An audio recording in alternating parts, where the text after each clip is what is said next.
তোমার সীমান্তে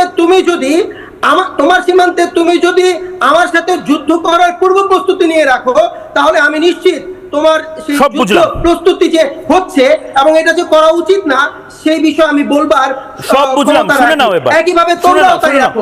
আমি ডিবেটটা ওপেন করার আগে আমি তোমাকে একটা প্রশ্ন করছি। এখন সাদ্দাম শুনে নাও, সাদ্দাম শুনে নাও, শুনে নাও, শুনছি। প্রথমত আমাদের জমিতে, মানে আমি আমার বাড়িতে আলমারি বসাবো না খাট লাগাবো না পেঁয়াজকলির গাছ লাগাবো, এটা আমার বিষয়।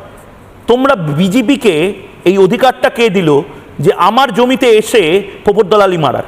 আমরা তো কাঁটাতার দেবই, কাঁটাতার নয়, আমরা চীনের প্রাচীরের মতন বড় প্রাচীর করব যাতে করে তোমরা অনুপ্রবেশকারী, জিহাদি এবং উচ্চেংড়েদের ভারতে না পাঠাতে পারো। 20 থেকে 50 লাখ জেহাদি উচ্চেংড়েদের তোমরা বছরের পর বছর পাঠিয়ে যাচ্ছ। এটা কোন দেশ টলারেট করবে? ডোনাল্ড ট্রাম্প আসলে টলারেট করবে না সাদ্দাম। মোহাম্মদ ইউনূসকে যেতে হবে। এটা তো তোমার তথ্যময়তা। না, মোহাম্মদ ইউনূস কাপুরুষ মোহাম্মদ ইউনূস ময়ূকের সাথে বসতে পারেন না।